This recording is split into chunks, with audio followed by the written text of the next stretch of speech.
أشهد أن لا إله إلا الله وحده لا شريك له وأشهد أن محمدًا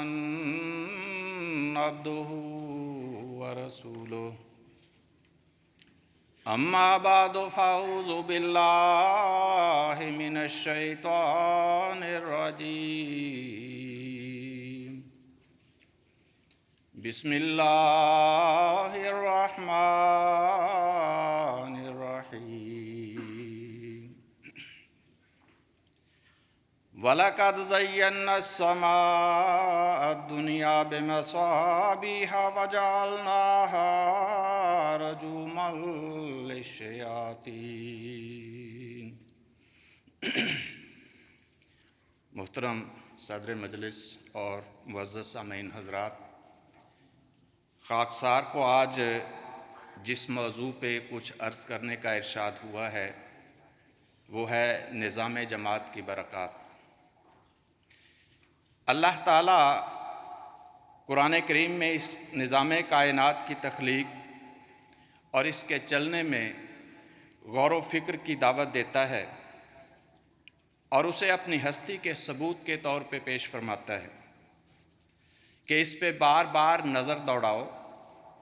فرمایا کہ يَنْقَلِبْ إِلَيْكَ الْبَصَرُ خَاسِئًا وَهُوَ حَسِيرٌ، کہ تمہاری نظر تھک ہار کر واپس آ جائے گی لیکن تمہیں اس کے قائم کردہ نظام میں کوئی رخنا نظر نہیں آئے گا۔ ایک اور مقام پہ فرمایا کہ اِنَّ فِي خَلْقِ السَّمَاوَاتِ وَالْأَرْضِ وَاخْتِلَافِ اللَّيْلِ وَالنَّهَارِ لَآيَاتٍ لِأُولِي الْأَلْبَابِ الَّذِينَ يَذْكُرُونَ اللَّهَ قِيَامًا وَقُعُودًا وَعَلَى جُنُوبِهِمْ وَيَتَفَكَّرُونَ فِي خَلْقِ السَّمَاوَاتِ وَالْأَرْضِ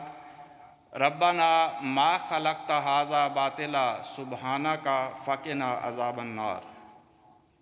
کہ زمین و آسمان کی پیدائش اور رات اور دن کے آگے پیچھے آنے میں عقل مندوں کے لیے نشان ہیں، جو اٹھتے بیٹھتے اور پہلوؤں کے بل لیٹے ہوئے اللہ کا ذکر کرتے ہیں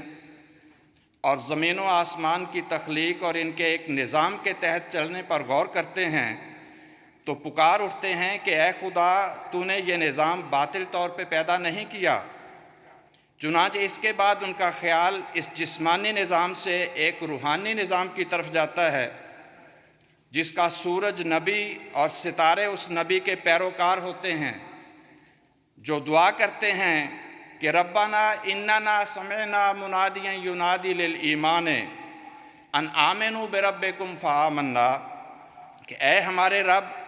ہم نے ایمان کی طرف ایک بلانے والے کی پکار کو سنا جو کہتا تھا کہ اپنے رب پہ ایمان لاؤ، سو ہم ایمان لے آئے۔ اس طرح وہ مومن بھی اس روحانی نظام کا حصہ بن جاتے ہیں۔ اللہ تعالیٰ حضور صلی اللہ علیہ وسلم کو فرماتا ہے کہ یا ایھا النبی انا ارسلناک شاہدا ومبشرا ونذیرا وداعیا الی اللہ باذنہ وسراجا منیرا، کہ اے نبی، ہم نے تمہیں شاہد، مبشر، نذیر اور اللہ کے حکم سے ایک داعی اللہ اور منور کر دینے والا سورج بنا کے بھیجا ہے۔ اور حضور صلی اللہ علیہ وسلم نے اپنے صحابہ کے متعلق فرمایا کہ اصحابی کالنجوم فبأیہم اقتدیتم اہتدیتم، کہ میرے صحابہ ستاروں کی مانند ہیں، ان میں سے جس کی بھی پیروی کرو گے ہدایت پاؤ گے۔ گویا جس طرح اللہ تعالیٰ نے جسمانی نظام میں سورج کو نور کا مرکز بنایا اور کائنات کا نظام اس کے گرد گھومتا ہے، اسی طرح روحانی کائنات کے سورج محمد مصطفیٰ صلی اللہ علیہ وسلم ہیں، باقی پوری روحانی دنیا آپ کے گرد گھومتی ہے۔ لیکن قرآن کریم میں یہ بھی واضح فرمایا کہ جیسے رات اور دن بدلتے رہتے ہیں، اسی طرح اس روحانی زمین و آسمان میں بھی ایک وقت آئے گا کہ وَإِذَا الشَّمْسُ كُوِّرَتْ وَإِذَا النُّجُومُ انكَدَرَتْ، کہ یہ سورج چھپ جائے گا اور ستارے ماند پڑ جائیں گے اور بظاہر رات چھا جائے گی، لیکن ساتھ ہی یہ بھی فرمایا کہ وَالضُّحَىٰ وَاللَّيْلِ إِذَا سَجَىٰ مَا وَدَّعَكَ رَبُّكَ وَمَا قَلَىٰ، کہ جب دن کے بعد رات چھا جائے تو یہ مت سمجھنا کہ تمہارے رب نے تمہیں چھوڑ دیا ہے، نہیں، بلکہ خدا پھر اس نظام کی تازگی کے سامان کرے گا۔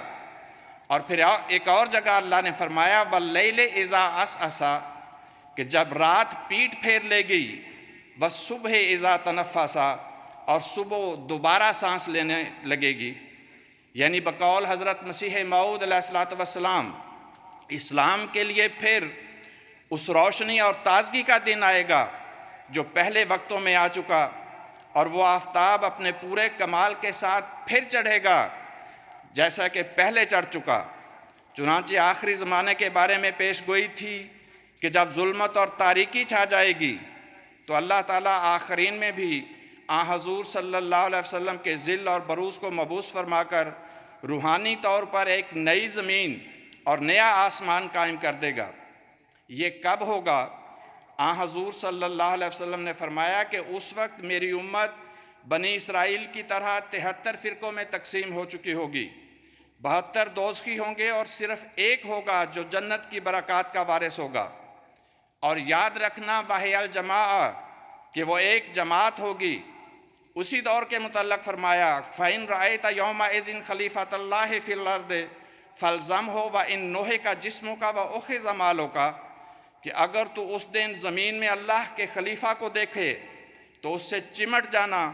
اگرچہ تیرا جسم نوچ لیا جائے اور تیرا مال لوٹ لیا جائے۔ اور اس منظم جماعت کی نشانی یہ بیان فرمائی کہ ما انا علیہ و اصحابی، کہ ان کی حالت وہی ہوگی جو میری اور میرے صحابہ کی ہے، یعنی انہیں میرے اور میرے صحابہ کی طرح دکھوں اور تکلیفوں کا سامنا کرنا پڑے گا، اور وہ میرے فیوز و برکات کے بھی وارث ہوں گے۔ اسی لیے فرمایا کہ ید اللہ علی الجماعت ومن شذ شذ فی النار، کہ اللہ کا ہاتھ جماعت پہ ہوتا ہے، جس نے جماعت کو چھوڑ دیا گویا وہ آگ میں پھینکا گیا۔ چنانچہ جس جماعت پہ اور جس نظام پہ اللہ کا ہاتھ ہو، اس سے بڑھ کر برکات کے وارث کون ہو سکتے ہیں؟ آج جو نظام آج سے 1400 سال پہلے حضرت اقدس محمد مصطفیٰ صلی اللہ علیہ وسلم کے ذریعے قائم ہوا تھا، آج حضرت مسیح موعود علیہ الصلوۃ والسلام کے ذریعے اسی نظام کی تجدید کی گئی ہے۔ اس روحانی آسمان کے قیام کا مقصد اللہ تعالیٰ یہ بیان فرماتا ہے کہ وَلَقَدْ زَيَّنَّا السَّمَاءَ الدُّنْيَا بِمَصَابِيحَ، کہ ہم نے نچلے آسمان کو ستاروں سے مزین کیا ہے،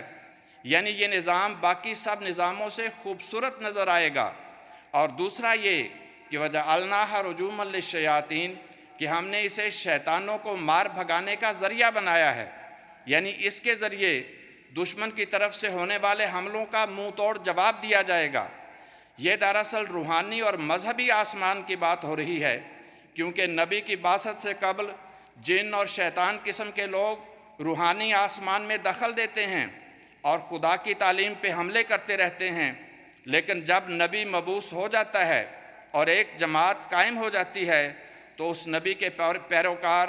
اس روحانی آسمان کے ستارے بن کر اس کائنات کی حفاظت کرتے ہیں اور دین پر ہونے والے ہر حملے کا جواب دیتے ہیں۔ سورہ جن میں اللہ تعالیٰ فرماتا ہے کہ جنوں نے کہا وَأَنَّا كُنَّا نَقْعُدُ مِنْهَا مَقَاعِدَ لِلسَّمْعِ، کہ پہلے تو ہم آسمان کی باتیں سننے کے لیے بیٹھا کرتے تھے، فَمَن يَسْتَمِعِ الْآنَ يَجِدْ لَهُ شِهَابًا رَّصَدًا، لیکن اب جو سننے کی کوشش کرتا ہے تو وہ ایک شہاب ثاقب کو اپنی گھات میں پاتا ہے۔ مطلب یہ کہ شیطانی لوگ مامور من اللہ کی بعثت سے پہلے مذہب پر، انبیاء پر، حتیٰ کہ خدا پر بھی اعتراضات کرتے رہتے ہیں اور ان کو کوئی جواب دینے والا نہیں ہوتا، لیکن مامور من اللہ کی بعثت کے بعد جب ایک جماعت قائم ہو جاتی ہے تو ایک طرف اعمال صالحہ کے ذریعے اس جماعت کی کارکردگی ستاروں کی طرح چمکتی اور خوبصورت دکھائی دیتی ہے، اور دوسرا وہ جماعت شہاب ثاقب کی طرح دین کا دفاع کرتی اور دشمن کے حملوں کا جواب دیتی ہے۔ چنانچہ اس زمانے میں بھی ایسا ہی ہوا کہ جب پیش گوئی کے مطابق محمد مصطفیٰ صلی اللہ علیہ وسلم کے قائم فرمودہ آسمانی نظام پہ یعنی اسلام پہ ایک رات چھا گئی تو اللہ تعالیٰ نے آپ کے ذل اور بروز کامل کو مبعوث فرمایا اور روحانی طور پر پھر ایک نئی زمین اور نیا آسمان قائم کر کے مومنوں کی جماعت کو روحانی نظام میں پرو دیا۔ پس آج اللہ تعالیٰ نے پیش گوئیوں کے مطابق خلافت کا نظام قائم فرما دیا ہے اور سچائی کا آفتاب پھر نئے سرے سے طلوع ہو چکا ہے۔ اب ہمارا فرض ہے کہ وَاعْتَصِمُوا بِحَبْلِ اللَّهِ جَمِيعًا وَلَا تَفَرَّقُوا کے الہی فرمان کے مطابق اللہ کی رسی کو مضبوطی سے تھام لیں، اور ایسے تھام لیں جیسے حضور صلی اللہ علیہ وسلم نے ارشاد فرمایا تھا کہ مومنوں کی مثال ایک جسم کی طرح ہے، جس کے ایک حصے میں تکلیف ہو تو سارا جسم تکلیف محسوس کرتا ہے۔ خلافت احمدیہ، خلافت احمدیہ، نعرہ تکبیر۔ جب ہم اس پر غور کرتے ہیں تو ہمیں ایک جسم کے اندر کئی سسٹم اور کئی اعضاء الگ الگ کام کرتے دکھائی دیتے ہیں۔ ہر سسٹم اور ہر عضو ایک نظام کے تحت کام کر رہا ہے۔ ہر عضو اپنا کام مکمل کرتا ہے اور کام میں کوئی سستی نہیں کرتا۔ پھر کوئی عضو دوسرے اعضاء کے کام میں دخل اندازی نہیں کرتا۔ ہر عضو اپنا کام مکمل کر کے دوسرے اعضاء سے تعاون کرتا ہے، نتیجتاً پورا جسم صحت مند رہتا ہے۔ بصورت دیگر اگر کوئی عضو اپنے کام میں سستی کرے یا دوسرے اعضاء میں مداخلت کرے یا دوسرے اعضاء سے تعاون نہ کرے تو پورا جسم تباہی و بربادی کا شکار ہو جاتا ہے۔ حضور صلی اللہ علیہ وسلم نے مومنوں کی جماعت کو ایک جسم سے تشبیہ دے کر اس تعاون کی طرف توجہ دلائی ہے جو برکات اور ترقیات کا باعث بنتا ہے۔ اگر غور کریں تو کلمہ طیبہ یعنی لا الہ الا اللہ محمد رسول اللہ میں بھی نظام سے وابستگی اور وحدت کا یہی پیغام دکھائی دیتا ہے کہ اللہ ایک ہے، اور اللہ تم سے بھی یہی چاہتا ہے کہ محمد رسول اللہ صلی اللہ علیہ وسلم کے دین کی پیروی اور نظام کی اطاعت میں ایک ہو جاؤ۔ جتنا تم میں وحدت ہوگی اتنا ہی تم خدائے واحد کے قریب ہوتے جاؤ گے، جتنا اس نظام سے دور ہوتے جاؤ گے اتنا ہی خدا سے بھی دور ہوتے جاؤ گے۔ اللہ تعالیٰ نے تو کلمہ طیبہ یعنی خدائے واحد کی عبادت اور اس کے ساتھ کسی کو شریک نہ ٹھہرانے پر غیر مسلم اہل کتاب کو بھی اتحاد کی دعوت دی ہے، مگر افسوس کہ اسلام کے نام نہاد دعوے داروں نے کلمہ طیبہ کی حقیقت کو فراموش کر دیا ہے۔ جس کلمے کو آپس میں اتحاد اور اتفاق کا ذریعہ قرار دیا گیا تھا اسی کلمے کو افتراق کا ذریعہ بنا دیا گیا۔ جو کلمہ محبت سکھانے آیا تھا اسی کو نفرت کا سبب قرار دیا جا رہا ہے۔ ہمیں کہا جاتا ہے کہ کلمہ چھوڑ دو، عبادت چھوڑ دو، مساجد نہ بناؤ، غیر مسلم بن کے رہو تو تمہیں امن حاصل ہوگا، لیکن اللہ فرماتا ہے کہ یہ لوگ تمہیں میری وحی کے بارے میں آزماتے ہیں کہ میری وحی کے خلاف بات کرو تو فرمایا وَإِذًا لَاتَّخَذُوكَ خَلِيلًا، اس صورت میں وہ تمہیں دوست بنا لیں گے۔ لیکن دوسری جگہ فرمایا کہ اگر تم نے ایسا کیا اور اللہ کے بنائے ہوئے امام اور نظام کو چھوڑ کے ان لوگوں کو اپنا امام بنایا تو یاد رکھو ایک دن آئے گا کہ یوم ندعو کل اناس بامامہم، جب ہم ہر گروہ کو ان کے ائمہ سمیت بلائیں گے، پھر انہیں احساس ہوگا۔ تو فرمایا کہ جب ظالم اپنے ہاتھ کاٹ کر کہے گا یا لیتنی اتخذت مع الرسول سبیلا، کہ اے کاش میں نے رسول کا راستہ اپنایا ہوتا، اور یا ویلتا لیتنی لم اتخذ فلانا خلیلا، کہ اے کاش میں فلاں کو دوست نہ بناتا۔ ان آیات میں خدا ہمیں خبردار کر رہا ہے کہ مومنوں کو اس قسم کی آزمائشوں میں ڈالنے والے شیطان اور مجرم ہر دور میں نبیوں کے دشمن رہے ہیں۔ تم بھی ان سے ہوشیار رہنا اور انبیاء و خلفاء کی جماعت اور ان کے قائم کردہ نظام سے وابستہ رہتے ہوئے کلمہ طیبہ کی روح کے مطابق اللہ کی عبادت کرنے اور شرک سے پرہیز کرنے والے گروہ میں شامل رہنا۔ لہٰذا آج ضرورت ہے کہ ہم کلمہ طیبہ کی حقیقی روح کو سمجھتے ہوئے نظام کے ساتھ مضبوط وابستگی اور وحدت کا مظاہرہ کریں، اور معاشرے میں نفرت اور تفرقہ پیدا کرنے والی ان بیماریوں پر بھی نظر رکھیں جو وقتاً فوقتاً لا علمی میں سار اٹھاتی ہیں۔ لوگ انہیں معمولی سمجھتے ہیں لیکن وہ اثر کے اعتبار سے معمولی نہیں ہوتی، ان کا بر وقت علاج ضروری ہوتا ہے۔ اس لیے جہاں ہمیں اس روحانی آسمان کے ستارے بن کر بیرونی دشمن کے علمی حملوں کا جواب دینا ہے، وہاں اندرونی طور پر اس بات کا خیال رکھنا بھی ضروری ہے کہ دشمن بدظنیاں اور غلط فہمیاں پیدا کر کے نظام کو نقصان پہنچانے کی کوشش نہ کرے، اور اگر کوئی ایسی جسارت کرے تو خلیفہ وقت کی ہدایات کی روشنی میں دشمن کے منصوبے پر شہاب ثاقب بن کر گریں اور اسے ناکام اور نامراد بنا دیں، کیونکہ حضور صلی اللہ علیہ وسلم کا ارشاد ہے کہ اگر کوئی شخص تمہارے پاس آئے جبکہ تم ایک فرد واحد کی قیادت پر جمع اور متحد ہو، اور وہ شخص تمہارا عصائے وحدت توڑنا چاہے یا تمہاری جماعت میں تفرقہ پیدا کرنا چاہے، تو فرمایا فاقتلوہ، اس سے قطع تعلق کر لو۔ احباب کرام، معاشرے میں غلطیاں اور کمزوریاں بھی ہوتی ہیں، سزائیں بھی ہوتی ہیں، معافیاں بھی ہوتی ہیں۔ شیطانی حملوں سے بچنے کے لیے ہمیں کمزوروں اور کمزوریوں پہ نظر رکھنی چاہیے، لیکن یہ بھی پیش نظر رہے کہ ہر کام کے لیے شعبہ جات قائم ہیں۔ شعبہ اگر غلطی کرے تو اس کی اصلاح کا بھی ایک نظام ہے جس کی پابندی کرنا لازم ہے۔ انفرادی طور پر کسی کو کوئی معاملہ اپنے ہاتھ میں لینے کی کوئی بھی مہذب معاشرہ اجازت نہیں دیتا۔ قرآن کریم کے مطابق کسی جرم کی سزا اتنی ہی ہے جتنا کسی نے جرم کیا ہو۔ ہاں، اگر معافی سے اصلاح ہوتی ہو تو اس کا اجر اللہ کے ذمہ ہے۔ نیز فرمایا الم یعلموا ان اللہ ہوا یقبل التوبۃ عن عبادہ ویأخذ الصدقات، کہ کیا انہیں معلوم نہیں کہ اللہ اپنے بندوں کی توبہ قبول کرتا ہے اور ان سے صدقات قبول فرماتا ہے۔ حتیٰ کہ کافروں کے متعلق بھی فرمایا کہ فَإِن تَابُوا وَأَقَامُوا الصَّلَاةَ وَآتَوُا الزَّكَاةَ فَإِخْوَانُكُمْ فِي الدِّينِ، کہ اگر وہ توبہ کر لیں اور نماز اور زکوٰۃ ادا کریں تو وہ تمہارے دینی بھائی ہیں۔ پس سزا کا معاملہ ہو یا کسی کی معافی کا، نظام خلافت کے فیصلے کو قبول کرنا ہمارا فرض ہے۔ انفرادی طور پر اعتراض کرنے والا اپنا بھی نقصان کرتا ہے اور قوم کا بھی۔ اللہ تعالیٰ فرماتا ہے اے مومنو، فاسق کی بات پہ دھیان نہ دینا۔ وَاعْلَمُوا أَنَّ فِيكُمْ رَسُولَ اللَّهِ لَوْ يُطِيعُكُمْ فِي كَثِيرٍ مِّنَ الْأَمْرِ لَعَنِتُّمْ،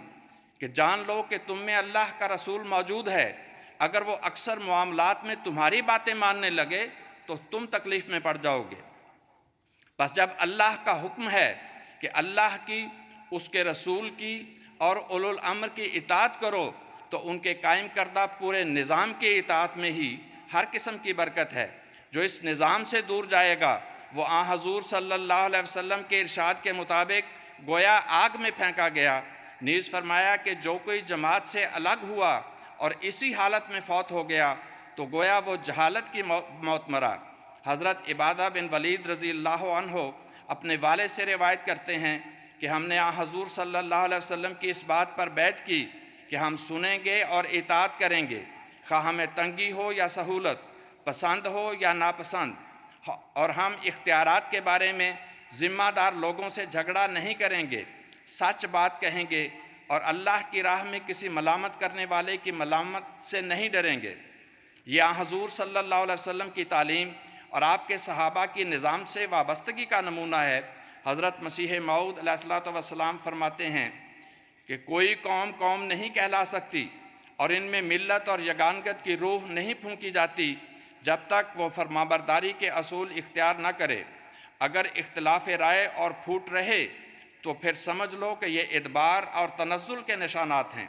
مسلمانوں کے ضعف اور تنزل کے من جملہ دیگر اسباب کے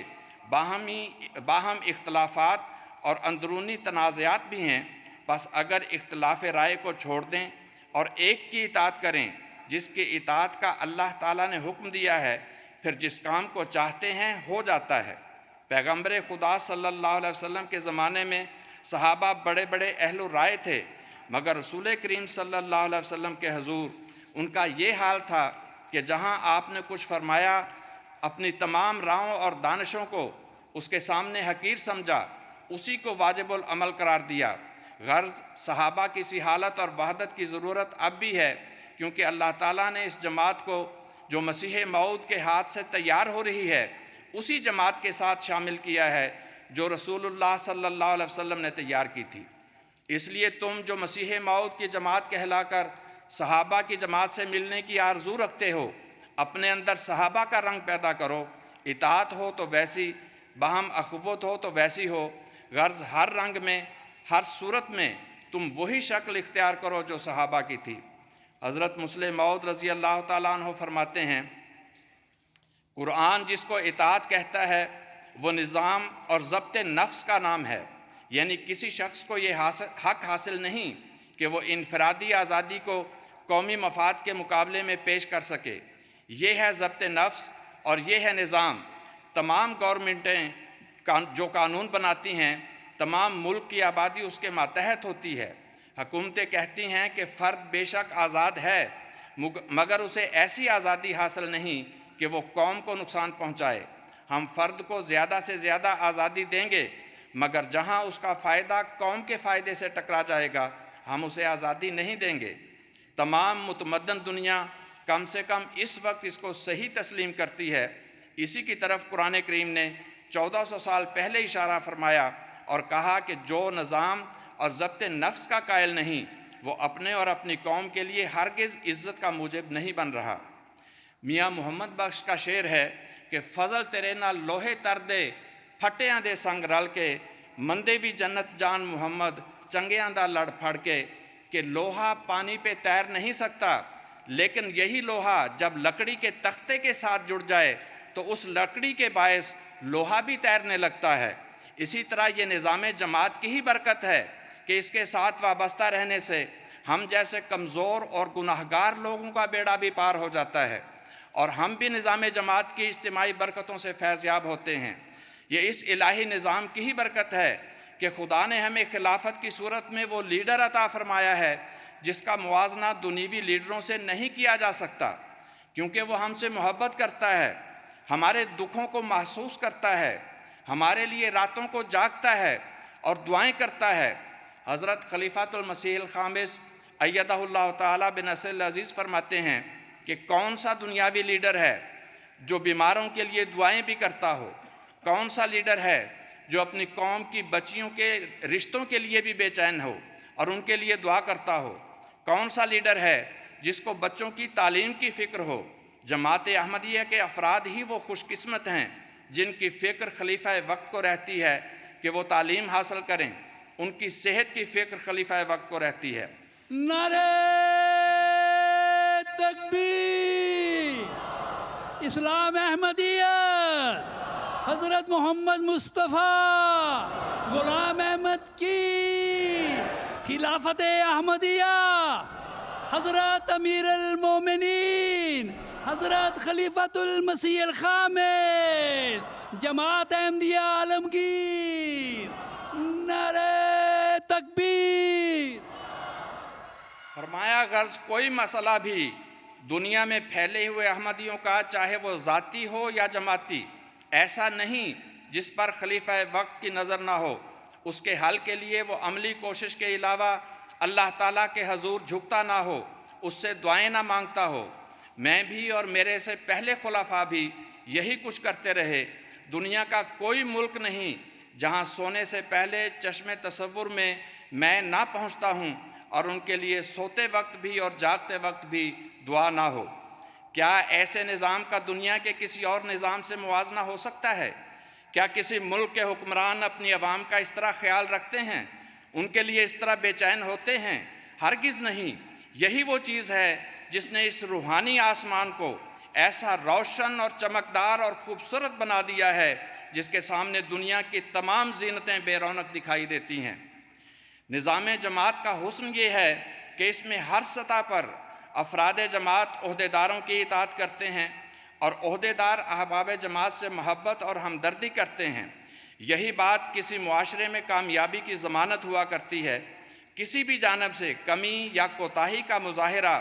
انفرادی و اجتماعی سطح پہ نقصان اور بے برکتی کا باعث ہو سکتا ہے۔ اگر کسی کو شکایت ہو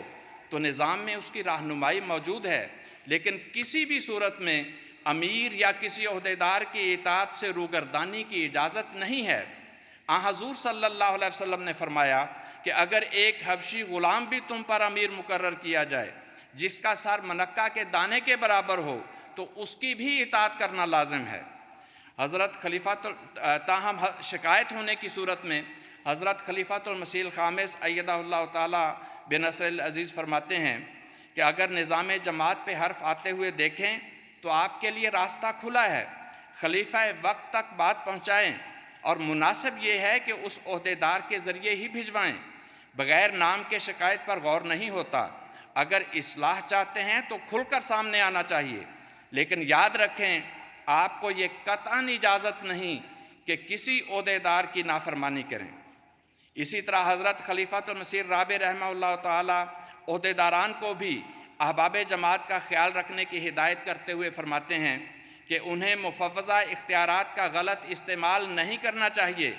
میں کسی ایسے امیر کو جو لوگوں کا ہمدرد نہیں ہے مقرر کرنا بالکل پسند نہیں کرتا۔ انہیں صرف نظم و ضبط قائم رکھنے کے لیے اطاعت کے لیے کہا جاتا ہے، مگر نظم و ضبط کا مطلب سختی اور غیر ہمدردانہ رویہ نہیں ہے۔ میں خود کو کسی ایسے امیر کے ہاتھوں میں محفوظ نہیں سمجھتا جو احمدیوں سے اس قسم کا رویہ اختیار نہیں کرتا جو مجھے پسند ہے۔ چنانچہ یہ نہیں ہونا چاہیے کہ کوئی مشنری انچارج، کوئی صدر اپنی طاقت کا غلط استعمال کرے۔ احباب کرام، نظام جماعت کے اندر رہتے ہوئے خلفائے کرام کی ان ہدایات پر عمل کرنے سے آسمانی برکتوں کے دروازے کھل جاتے ہیں، دین کو مضبوطی ملتی ہے، خوف امن میں بدلتے ہیں، عبادت کی توفیق ملتی ہے، اور اللہ تعالیٰ کی ذات پر ایمان اور یقین میں اضافہ ہوتا ہے۔ اور یہی یقین ہے جو آئندہ ترقیات کا پیش خیمہ بن جاتا ہے۔ سورہ بقرہ کے آغاز میں متقیوں کی علامات بیان کرتے ہوئے مختلف امور پر ایمان لانے کا ذکر ہے، لیکن آخرت کے متعلق فرمایا وَبِالْآخِرَةِ هُمْ يُوقِنُونَ کہ وہ آنے والے موعود وقت پر صرف ایمان ہی نہیں بلکہ یقین رکھتے ہیں، کیونکہ یہ ایک نفسیاتی مسئلہ ہے کہ جہاں یقین کی کمی ہو وہاں انسان مایوسی کا شکار ہو کر اپنی صلاحیتوں کو بروئے کار نہیں لاتا اور محنت کرنا چھوڑ دیتا ہے۔ لیکن حضرت مسیح موعود علیہ الصلوۃ والسلام کے ذریعہ قائم کردہ نظام کی برکت ہی ہے جس نے اس کمزور سی جماعت میں یقین کی وہ طاقت بھر دی ہے کہ ہر قسم کے ظلم سہنے کے باوجود ہم مایوسی کا شکار نہیں ہوتے۔ حضرت مسلم موعود رضی اللہ تعالیٰ عنہ فرماتے ہیں کہ آج ہم کمزور ہیں، ہماری حالت وہی ہے جو عیسیٰ نے اپنے بارے میں کہا تھا کہ لومڑیوں کے بھٹ ہوتے ہیں اور ہوا کے پرندوں کے گھونسلے، مگر ابن آدم کے لیے سر دھرنے کی بھی جگہ نہیں۔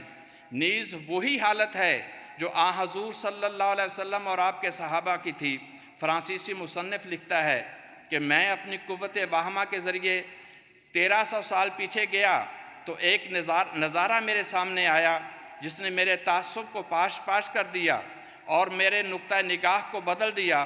کچھ لوگ میلے کچیلے کپڑے پہنے ایک کچی عمارت میں بیٹھے ہیں، ان کے پاس کوئی ساز و سامان نہیں بلکہ ایک ایسے مکان میں بیٹھے ہیں جس پر کھجور کی شاخوں کی چھت ہے۔ وہ کہہ رہے ہیں کہ کس طرح دنیا کو فتح کریں اور کس طرح ساری دنیا پر خدا کا دین پھیلا دیں۔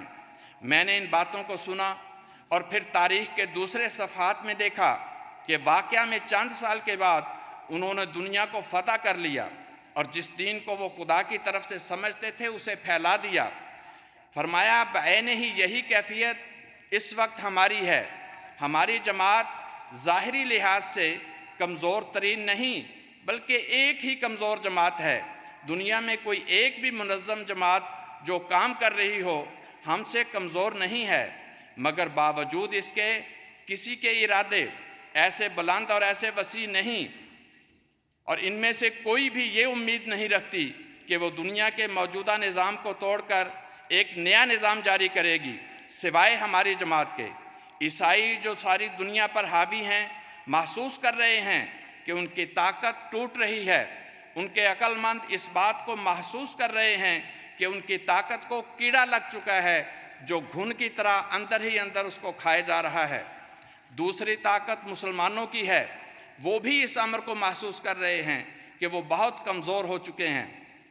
فرمایا عیسائی تو یہ محسوس کر رہے ہیں کہ وہ ٹوٹ رہے ہیں، مگر مسلمان سمجھتے ہیں کہ وہ ٹوٹ چکے ہیں۔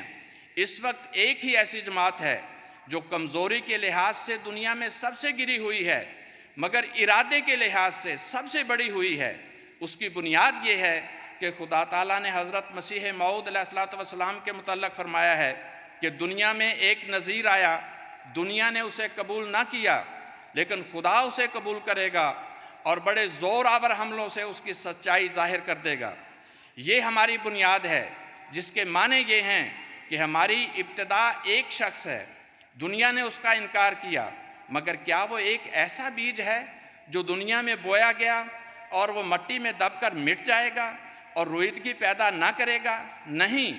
بلکہ خدا نے اسے قبول کیا، اور پھر ایک قوم پر نہیں، دو قوموں پر نہیں، ایک ملک پر نہیں، دو ملکوں پر نہیں، بلکہ ساری دنیا پر اس کی سچائی ظاہر کر دے گا، جس کا مطلب یہ ہے کہ اس کو قبولیت بخشی جائے گی اور اس کثرت کے ساتھ اس کا دین پھیل جائے گا کہ دوسرے مذاہب کا نام لینے کی بھی ضرورت نہ رہے گی۔ غلام احمد کی، غلام احمد کی، جماعت احمدیہ عالم کی، جماعت احمدیہ عالم کی، خلافت احمدیہ، جلسہ سالانہ جرمنی۔ آج ہماری حالت وہی ہے جو فرانسیسی مصنف نے حضور صلی اللہ علیہ وسلم اور آپ کے صحابہ کی دیکھی تھی، جو کچے مکانوں میں بیٹھ کر دنیا کی کایا پلٹنے اور دین محمد صلی اللہ علیہ وسلم کو دنیا پہ غالب کرنے کی سرگوشیاں کر رہے تھے۔ جس طرح خدا نے ان کمزور اور نہتے بندگان خدا کی سرگوشیوں کا نتیجہ آسمانی برکات کی صورت میں ظاہر فرمایا، وہی نتیجہ اور وہی برکات آج نظام جماعت احمدیہ سے وابستہ کر دی گئی ہیں۔ آج یہی کشتی ہے جو دنیا کو روحانی تباہی کے طوفان سے بچا سکتی ہے، اور یہی نور ہے جو صراط مستقیم کی طرف رہنمائی کر سکتا ہے۔ بقول حضرت مسیح موعود علیہ الصلوۃ والسلام کہ ایک طوفان ہے خدا کے قہر کا اب جوش پر، نوح کی کشتی میں جو بیٹھے وہی ہو رستگار، میں وہ پانی ہوں جو آیا آسماں سے وقت پر، میں ہوں وہ نور خدا جس سے ہوا دن آشکار۔ نعرہ